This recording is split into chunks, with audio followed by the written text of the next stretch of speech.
नमो बुद्धाय सदस्यगण। आज मैं आपके लिए ज्ञान से भरी एक कहानी लेकर आया हूँ जो आपके जीवन में महत्वपूर्ण बदलाव लाएगा। एक दिन गौतम बुद्ध अपने शिष्यों के साथ एकदम शांत बैठे हुए थे। उन्हें इस प्रकार बैठे हुए देख शिष्यों ने चिंतित होकर कहा। एक शिष्य ने उनसे पूछा कि आज वह मौन क्यों बैठे हैं? क्या शिष्यों ने कोई गलती की है या कोई शिष्य से गलती हो गई है?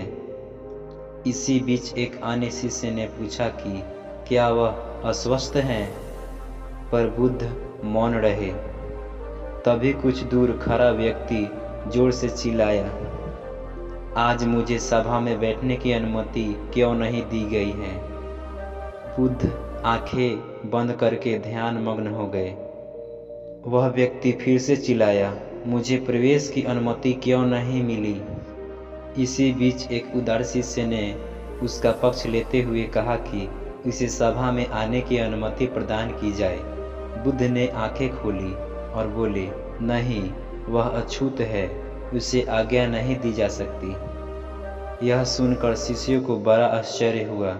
बुद्ध उनके मन का भाव समझ गए और बोले, हाँ, वह अछूत है। इस पर कई शिष्य बोले, हमारे आश्रम में जात पात का कोई भेद ही नहीं, फिर वह अछूत कैसे हो गया? तब बुद्ध ने समझाया, आज वह क्रोधित होकर आया है। क्रोध से जीवन की एकाग्रता भंग होती है। क्रोधी व्यक्ति प्रायः मानसिक हिंसा कर बैठता है। इसीलिए जब तक वह क्रोध में रहता है तब तक अछूत होता है।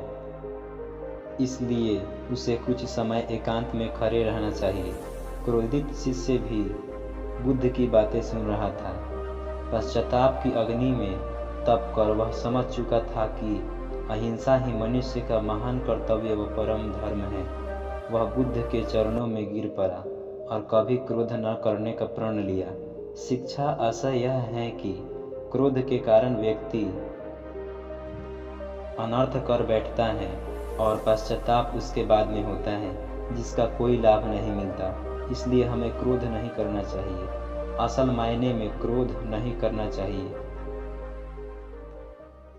असल मायने में क्रोधित व्यक्ति अछूत हो जाता है और उसे अकेला छोड़ देना चाहिए। क्रोध करने से तन, मन और धन तीनों की हानि होती है। क्रोध से ज़्यादा हानिकारक कोई और वस्तु नहीं है। आपको यह कहानी कैसी लगी? कमेंट में ज़रूर बताएं।